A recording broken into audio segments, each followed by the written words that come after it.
His father makes a bombshell backdown over video of him with Russian nationalists. Why he won't be supporting his son from the players' box. Also another AFL sex scandal as a female executive quits over a 2-year affair. A multi-million-dollar business up in flames in a targeted arson attack in Melbourne's southeast. The delivery driver scam fleecing thousands from unsuspecting Melbourne victims. An Australian soap star shares her domestic violence crusade. And later, the $2.5 million dump. Up for sale, but not demolition. Live from Melbourne, 7 News with Peter Mitchell starts now. Good evening. Late today, Novak Djokovic's father, Serdan, buckled to growing pressure over video of him celebrating with Vladimir Putin's supporters in a bombshell backdown. He's issued an apology of sorts and agreed to stay away from Melbourne Park. All day, pressure was mounting on Tennis Australia to ban Novak Djokovic's father from Melbourne Park. But late this afternoon, Serdan Djokovic made the decision for them. So there is no disruption to tonight's semi-final for my son or for the other player. I have chosen to watch from home. The number 4 seed's father was slammed after a video was posted online of him posing with pro-Putin supporters, chanting and waving banned Russian flags after Wednesday night's quarter-final. Before departing, Serdan Djokovic was reportedly heard saying in Serbian, "Long live the Russians." He briefly stopped and continued, and the actual video is inaudible, so we don't know who actually said what. In a statement, Serdan says he was outside with Novak's fans taking pictures and celebrating his win, as he always does. "I had no intention of causing such headlines or disruption. My family has lived through the horror of war, and we wish only for peace." Former Ukrainian tennis pro Alexander Dolgopolov, who joined the army to defend his country in the war, expressed his anger. These people have no business in being on tennis tournaments, including Djokovic's father, if they openly praise a genocidal regime. Australia's Ukrainian community angry at how Australian Open organisers are handling the volatile situation.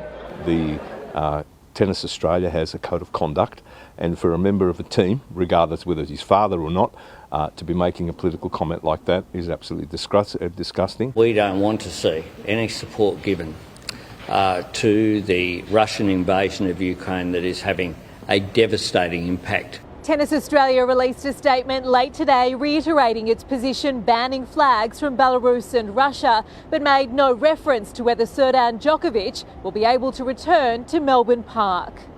Another controversy Novak will be hoping to leave behind when he walks onto Rod Laver Arena tonight. Jade Vincent, 7 News. The AFL is grappling with a new sex scandal tonight, with a department manager quitting after details emerged of an affair with a younger staffer. Chief football reporter Tom Brown is at AFL House. And Tom, the league's confirmed this is a breach of policy.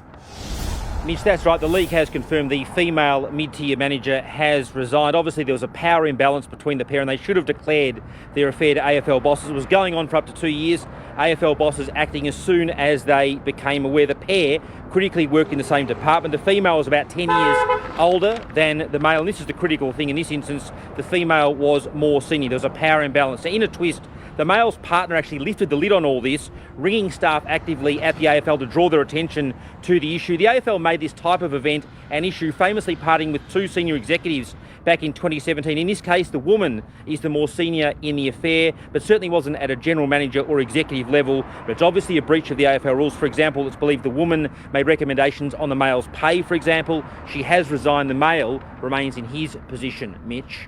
Tom Brown at Docklands, thank you. Mystery surrounds the motive behind a corporate arson attack on a multi-million-dollar business in Melbourne's southeast. The trio of arsonists was swift and organised, their every moment caught on camera.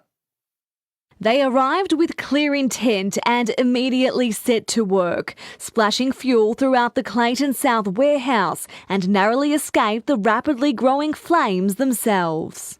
Brazen, risky, clearly angry and aggressive, and they had a point to prove, clearly. Inside, the business they were targeting went up in seconds. 3 guys have pulled up, broken through the windows with sledgehammers and just lined the warehouse with gasoline and lit it on fire. The trio struck just after 10 o'clock last night. Owners of the e-commerce business Future returned to Meriton Place today to assess their losses. This is tens of millions of dollars worth of stock that's been damaged here. We've been growing very quickly. I know that a lot of competition know about us now. It's another blow for one of the co-founders after watching his ex-girlfriend get married to Kanye West. A mixture of shock and just devastation. Fire crews have been on scene all day to put out any hotspots. There is a lot of product within the building that is preventing us from reaching the fire. The fire was so intense it caused part of the building to collapse. A building surveyor will now examine the structure to determine if the rest will need to be pulled down too. Police have no current leads and are appealing for public help. One of them could be easy to identify. At this stage, there's a possible burn injury to one male due to him lighting the fire, and that may have caught fire to himself. Sarah Jones, 7 News. Police have arrested 2 men following a wild crime rampage through Gippsland involving a stolen police car. Beth and Yeoman is at police headquarters, and Beth, their time on the run came to a crashing end. Mitch, police initially gave chase to the men after reports they broke into a Glengarry home brandishing sharp weapons. The men then fled in a stolen vehicle, but they lost control when driving into a dead-end street in Yallourn, running the car into a ditch. As officers swooped on one of the suspects, the second made his getaway, allegedly stealing an unmarked police car. Police pursued the accused thief down the Princes Highway before he crashed into a white ute in Yarragon just before 2 p.m. Both cars went up in flames, one spilling oil onto the road. Paramedics took 2 patients to hospital with minor injuries. And tonight, Mitch, a 20-year-old Peninsula man and 29-year-old from Cranbourne are in police custody. Beth and Yeoman at police headquarters, thank you. An alleged con man who scammed thousands of dollars from small businesses in Melbourne is on the run, taking his crime wave into regional Victoria. Police say he seeks out trusting employees to prey on and rip off. Heading straight to the counter without a moment's hesitation, wanted man Mark Felitti rattled off a well-rehearsed speech. Pretending to be a delivery driver, the 57-year-old uses this information to make a fake call to the owner before asking for payment up front for a delivery that doesn't exist. He also had some paperwork with him, which he was writing out and all this stuff, but afterwards we realised it was just scribbles. He convinced the young worker to hand over $450, but never came back. He's very confident in what he does. He attends a business, he speaks to neighbouring businesses before he enters, and he learns the name of the managers and the owners. The Burnside Heights man began his alleged crime spree on December 11. The initial first victim, she's handed over $1,800, which was put aside for Christmas presents for her family. At least 17 businesses have been caught up in the scam. Executed a search warrant at his address on the 30th of December, and since then we have been looking for him. The string of fake deliveries has spread from suburban Melbourne to the Mornington Peninsula, the Bellarine, and as far north as Seymour. Victims have handed over a combined $13,500, but detectives believe the real total is much higher due to people not reporting the scam. It's pretty rough for us. We're pretty tight at the moment. Police are appealing for any information. Beth and Yeoman, 7 News. Former Defence Minister Linda Reynolds has launched legal action against Brittany Higgins' fiancé. The Liberal senator alleges David Shiraz posted 2 tweets last year in which he defamed her. Determined to clear her name, Ms Reynolds is demanding damages. The lawsuit comes almost 2 months after the charges against Bruce Lerriman, the man accused of raping Brittany Higgins in the senator's Parliament House office, were dropped. A man is facing multiple charges following a horror carjacking earlier this week. Police say the 30-year-old held two separate victims at knife point in a quiet area of Frankston on Monday. One of them, an elderly woman, was held hostage for almost half an hour in her own car. He had the knife at the beginning here and then up there, about 2 centimetres away from my throat. The Carrum Downs man will face court in April. Economists are warning a push to increase the minimum wage could backfire and lead to long-term economic pain. They say it's a band-aid solution to inflation that will drive up interest rates. It's a high-risk job with very low reward. The union claims Parklea prison officers are the lowest paid and most assaulted correctional workers in the country. The reason they can't attract staff is clearly because of the salaries. 150 workers today walking off the job, their second strike in as many months. The wages are poor, people don't want to be unattracted to work here, and people who do work here are leaving in droves. Across the country, teachers, nurses, cleaners, childcare and transport staff all taking to the streets, demanding a better deal. Last July, the minimum wage rose by 5.2% and award rates by 4.6%, impacting more than 2.7 million workers.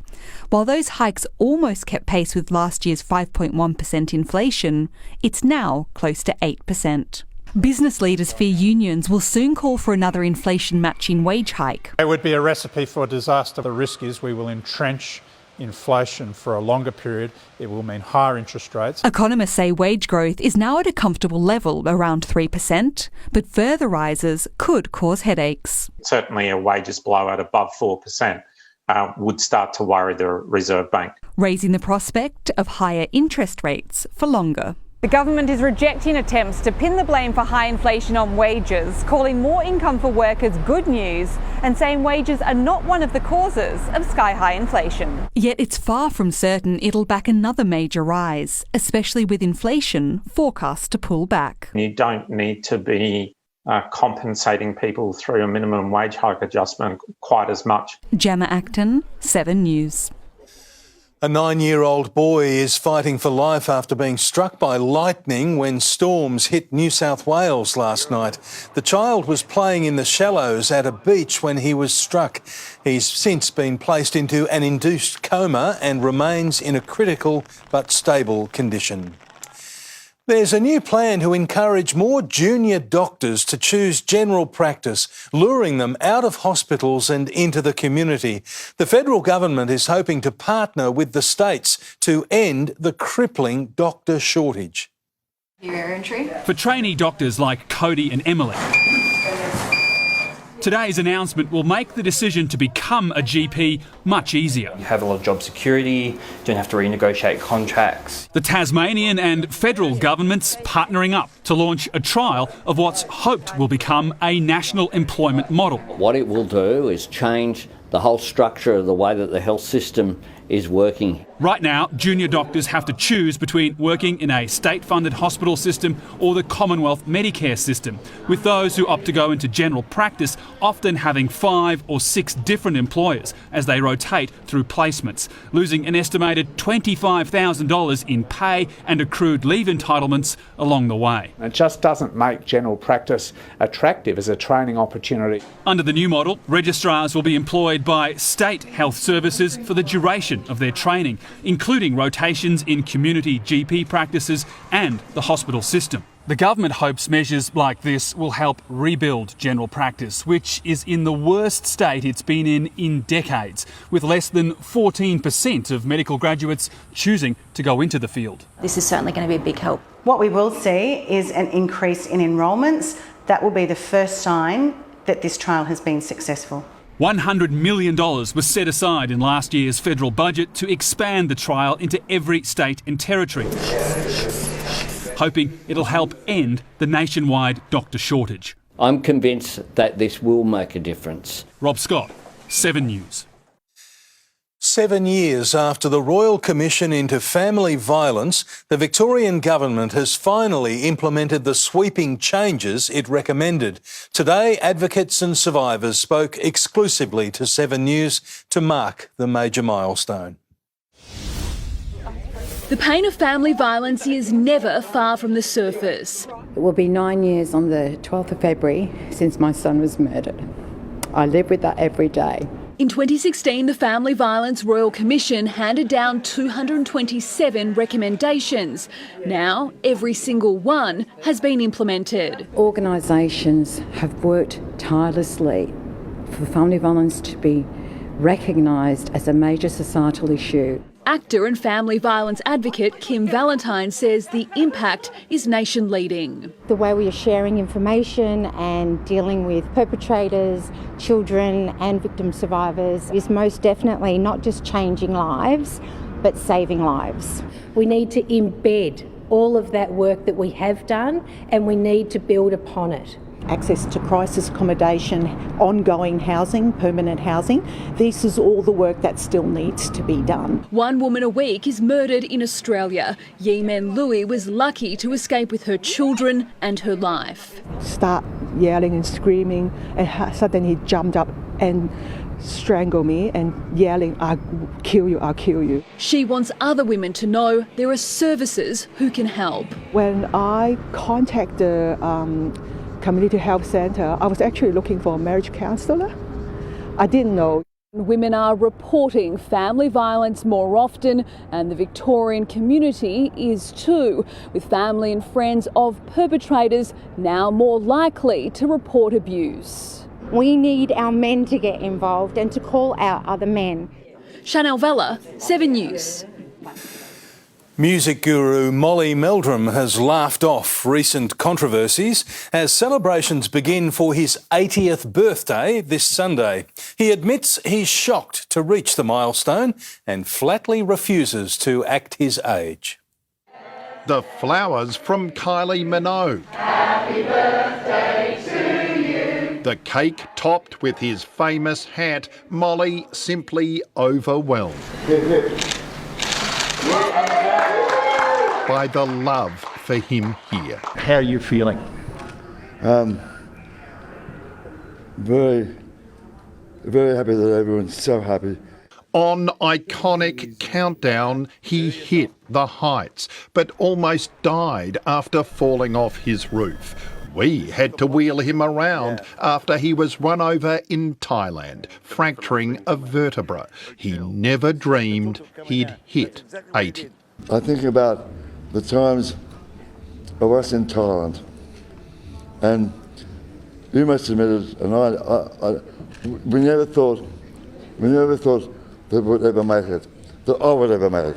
Not acting his age, he apologised for dropping his pants at an Elton John concert, but laughs it off now. So still naughty after all these years? Who, you or me? No, you. And you too. But almost in trouble again when urging victory for the young Aussies in the Open Doubles final. That will make me very, very happy, because I almost said the word. Bloody fantastic. Nick McCallum, 7 News. Happy birthday, Molly. 17 people were evicted by Amy Park Security during last night's A-League showdown between Melbourne Victory and Sydney FC. One of those was arrested after refusing to leave the area. He's expected to be charged on summons. The stadium confirmed the evictions related to antisocial behaviour and ticketing violations. Tim Watson is here with a look ahead to sport, and Tim, Ross Lyon is showing just how much pull he has at St Kilda.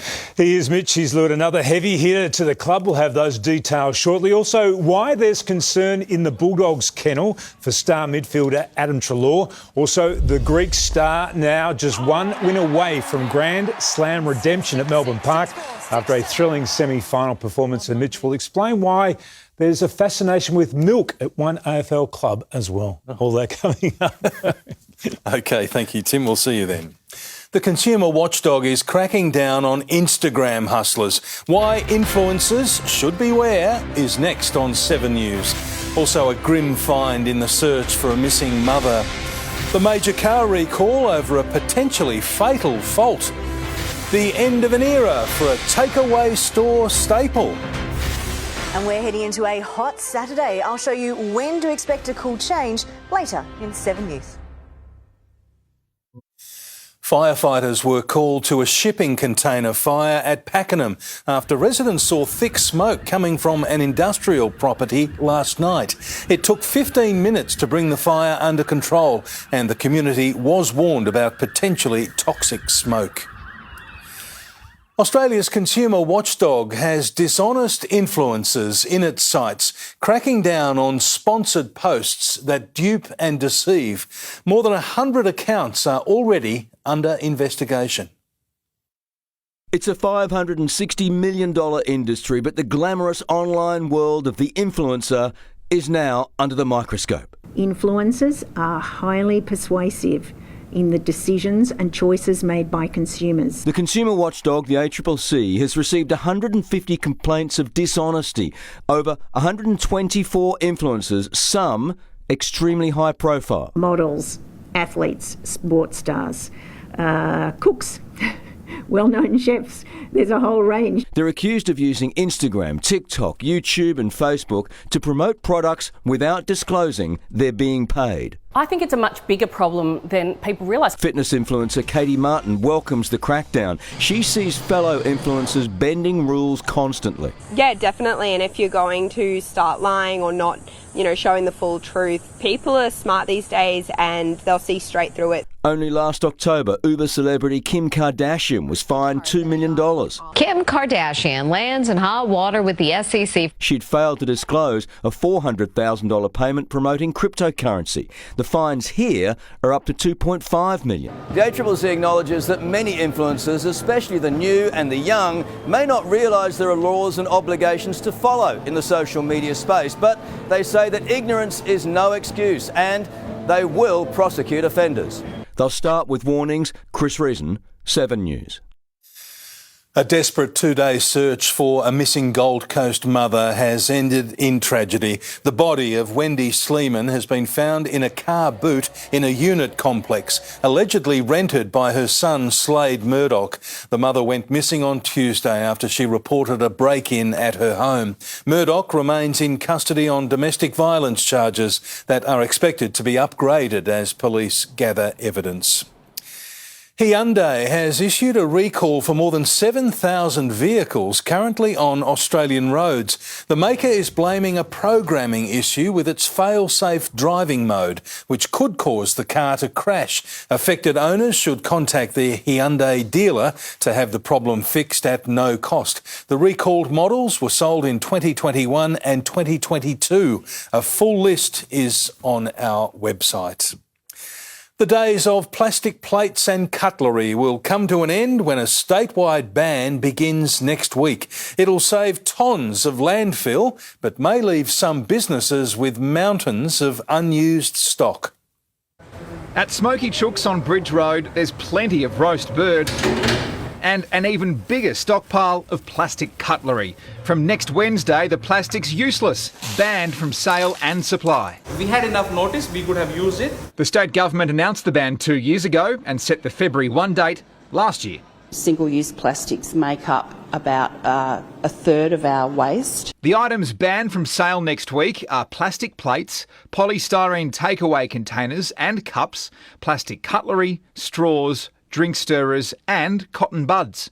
Free to Feed in Fitzroy North offers reusable containers and, if requested, wooden cutlery. These are definitely more expensive than these, but the most important thing to do for a business is to try and cut the packaging out of your system altogether. Recyclable packaging costs Smoky Chooks about 30 to 40% more. I do support the idea, but if they implement in a way that it doesn't affect the small businesses. The Environment Protection Authority is in charge of enforcing the ban. Fines of up to $1,800 apply for businesses, but there will be a transition period before fines are handed out. Repeat offenders will be targeted first. A ban on disposable coffee cups has to wait. To make sure that there are appropriate replacement products available. This Coburg company could have the answer, selling edible coffee cups to cafes. Blake Johnson, 7 News. New data shows ambulance officers are facing new dangers. Next, what's behind a surge in the number of paramedic injuries? Also, the golden treasure untouched for 4,000 years. Earth's close encounter with an asteroid. And what it takes to graduate top of the Guide Dog Club.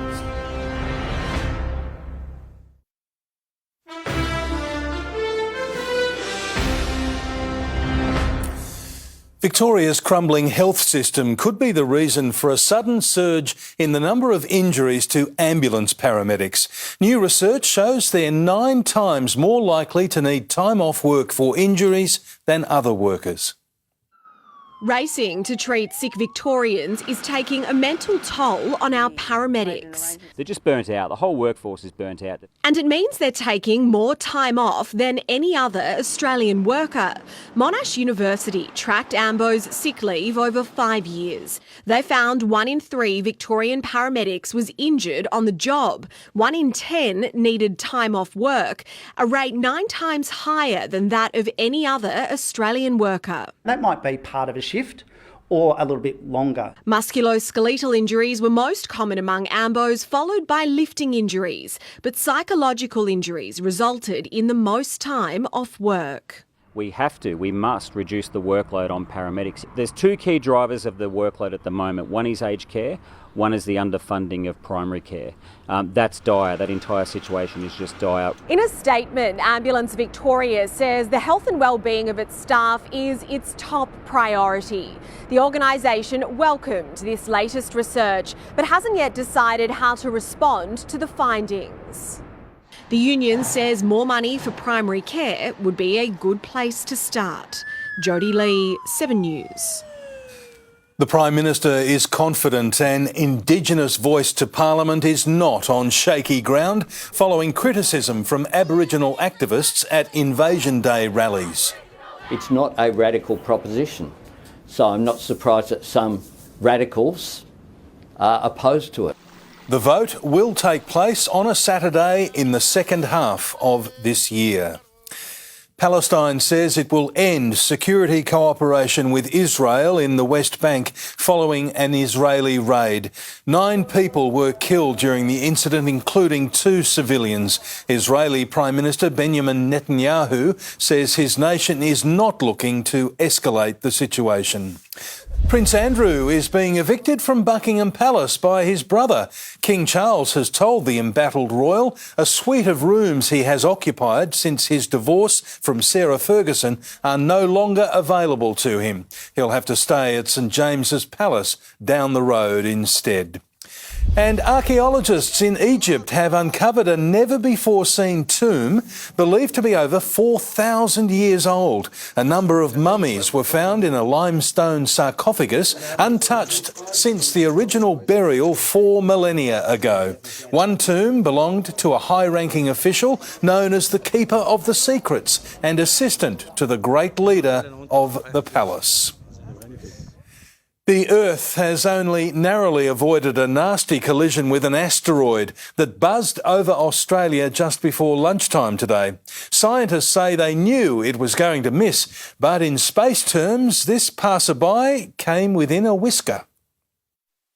A telescopic space speck, this grainy image revealing Earth's close encounter, a hurtling rock about the size of an elephant skimming 3,600 kilometres above our planet. That's pretty close. That's closer than the distance Sydney is from Perth. In space terms, it's a near miss. The asteroid, named 2023 BU, was discovered just last week and by an amateur astronomer. So it's a reminder of why we need to search for this, that even with professional searchers with NASA and other groups here in Australia and around the world, there's still a lot of space to monitor. As its orbit passed the southern tip of South America this morning, delight from stargazers watching online. How beautiful, how beautiful. While this asteroid was never a threat to Earth, NASA's been looking at ways to respond if a collision course was ever likely.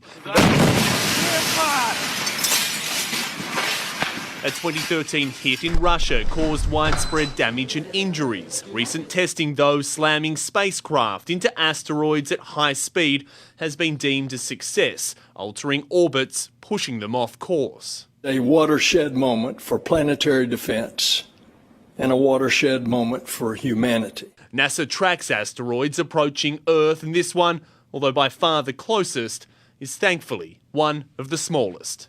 In the United States, David Woywood, 7 News. The pitter-patter of little paws can be heard at Guide Dogs Australia, which has welcomed its first litter of the year. Labrador Phoebe gave birth to 6 healthy pups, set to become the companions of people with low vision or blindness. The dogs will spend 2 months with their mum before commencing a rigorous 2-year guide dog training program. The new school year is just days away. How to beat the back-to-school jitters is coming up next. Also, Melbourne's $2.5 million dump that can't be knocked down. And Australian legends die a warning on the future of Test cricket. And the martial artist's bizarre forest fight video.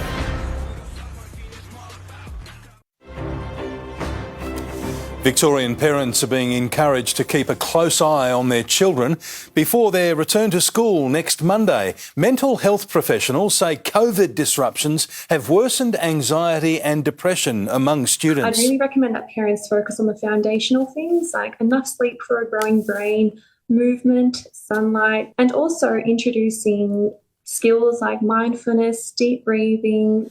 It comes as a new survey revealed nearly 1 in 5 Australians aged between 15 and 24 are taking prescription medication for their mental health. Australian shares have ended on a high note for the 4th week in a row. Here's finance editor Gemma Acton with a look at the market. And we'll get back to Gemma. She's a bit held up there. A ramshackle house perched on crumbling stilts and covered with graffiti in Melbourne has hit the market for an eye-watering sum. The Abbotsford property has been valued at $2.5 million, and despite its condition, there's a twist for potential developers. Run down, rusted and rotting, windows smashed, walls covered with graffiti. Definitely a renovator's delight. You'd be forgiven for thinking this house could be a bargain. We're saying 2.3 to 2.5. But the reality is far from it. Despite its dilapidated condition and position right next to train tracks, this 3-bedroom, 1-bathroom home in Abbotsford is going to auction with a starting price of $2.3 million. The house itself could be absolutely beautiful if it was restored. It's got some amazing features with the pressed metal ceiling. The Victorian is at least 100 years old. The floors, walls, roof and stilts all in need of restoration. For years, locals have speculated about when developers would bulldoze the property to build apartments or townhouses. Agents say there's plenty of interest, but a heritage overlay could present a hurdle to potential buyers. Heritage overlays can be removed in rare cases if the site is no longer significant and both council and the Minister for Planning approve. The market so far has responded really well. We're getting lots of developers engaging, asking for contracts. The house goes to auction on February 18. Christy Mayer, 7 News. Now for a look at the markets. Take it away, Gemma. Peter, it was another day in the green, but the ASX 200 couldn't quite lift to close above 7,500 points. Nonetheless, the index has now finished higher for 4 weeks running, today given a helping hand by technology and consumer stocks. The Aussie dollar heads into the weekend still holding on just above 71 US cents, while gold is backing down now from its recent highs. And given that we are so close to the end of January, let's check how Aussie shares have started off the year. They've had great momentum over the past few weeks. The ASX 200 is up 7.88% so far this year. That's after falling by 5.5% in 2022. Peter. Thank you, Gemma. Legendary batsman Ian Redpath and a trailblazing Australian captain are being inducted into cricket's Hall of Fame. Ian Redpath held his own alongside Bill Lawry and the Chappells, but now he's issued a dire warning on the future of Test cricket. He's the unsung hero of an iconic cricket generation. Ian Redpath is so humble he thought his Hall of Fame nod must have been a mistake. To be included in the same breath, shall we say, is a real honour. 66 tests and almost 5,000 test runs. The wiry right-handed opener more than held his own in an era dominated by big names and even bigger characters. I remember standing in slips, and you might remember the Tommy Hanlon show, It Could Be You.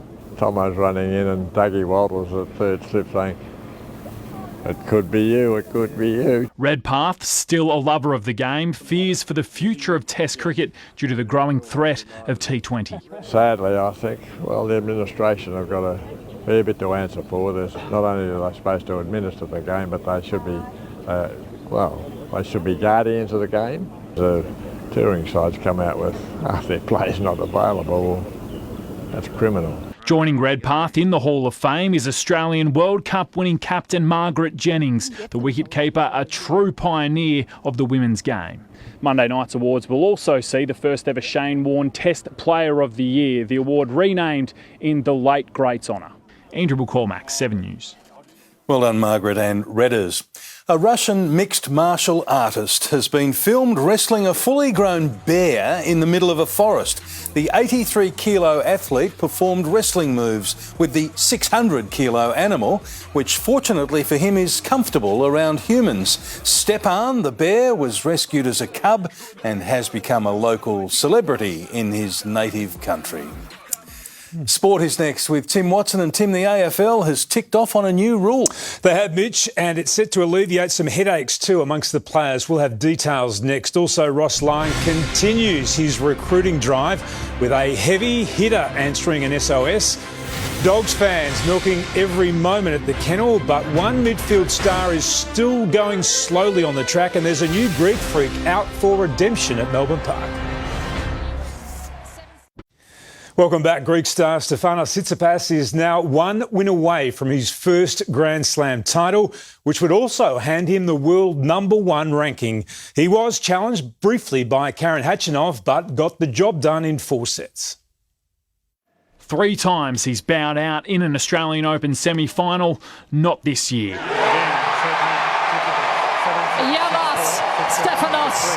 Stefanos Tsitsipas could be the only man capable of stopping Novak Djokovic, win his first major title, and he'll become the new world #1. I like that number.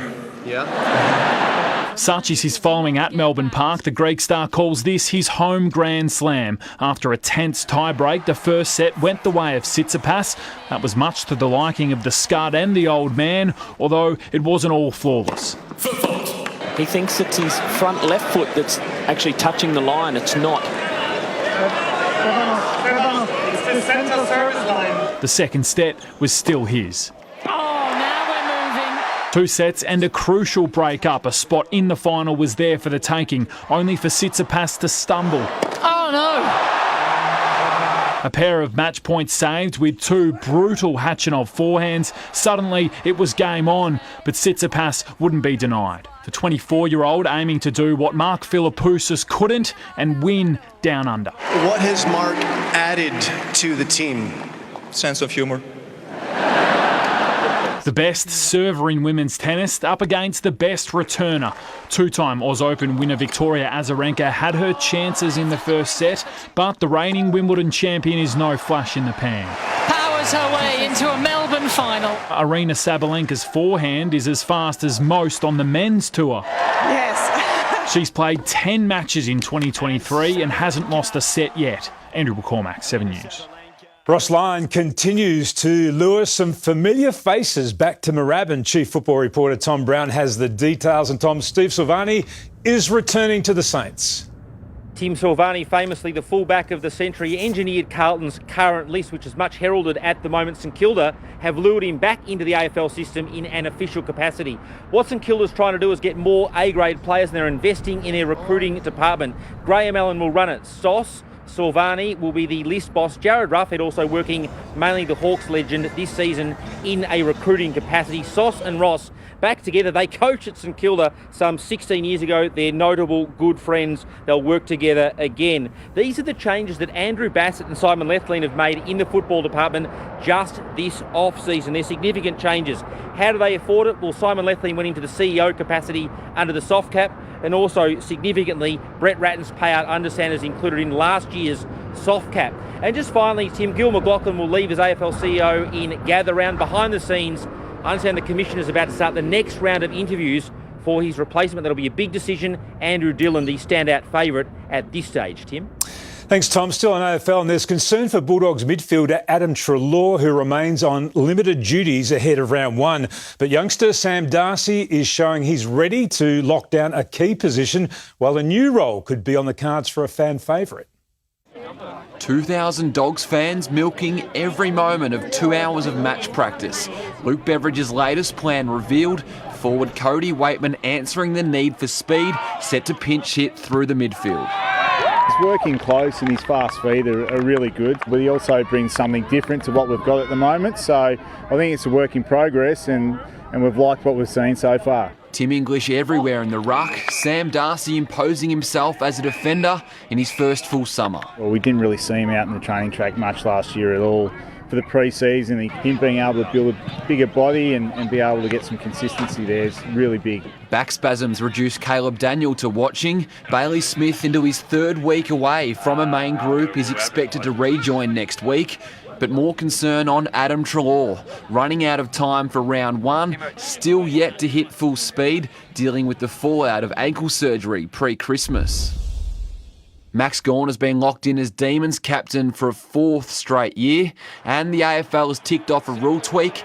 50-metre penalties no longer to be paid for players faking a handball, attempting to catch opponents moving on the mark. Mitch Cleary, 7 News.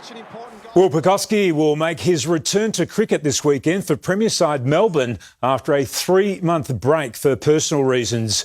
And the Melbourne Renegades are banking on a wealth of international experience in their upcoming Big Bash final. I think it's very important. I think we've seen over the last few years having that senior group of players in a team in big games always helps. On Sunday, they'll play the winner of tonight's clash between the Sydney Thunder and Brisbane Heat live on 7 straight after the news.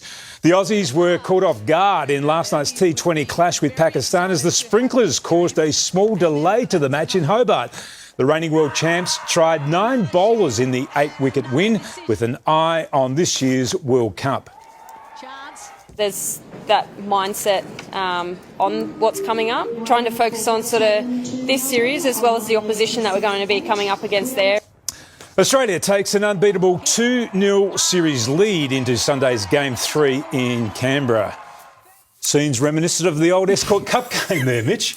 How did the sprinklers come on? Doesn't someone look after that? All the way back to Claremont and Richmond, I think. Yeah, Waverley. That's right. Thank you very much indeed, Tim. Jane Barn is next with the forecast. And Jane, how hot is it tomorrow? Well, Mitch, we do head up into the mid-30s, but it's for one day only. I'll show you when to expect the cool change next.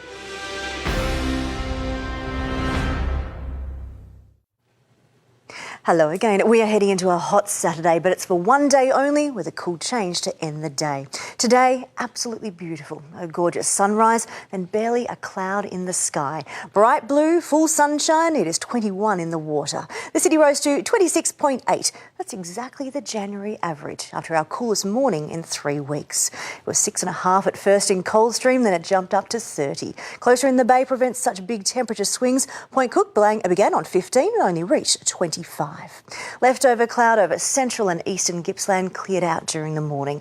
Otherwise, it is sunny out there. Winds are light and variable, tending easterly and onshore in Gippsland. So Warrnambool reached 31, while Sale was 25.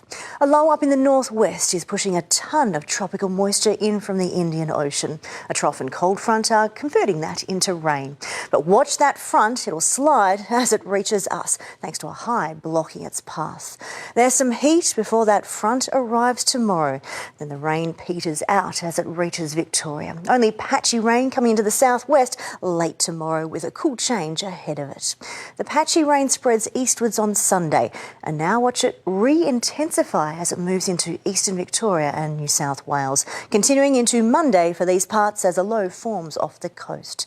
So it's only patchy in the west. Much of western and central Victoria are in store for less than a millimetre. But the east of the state here, especially East Gippsland, set for a soak from this one.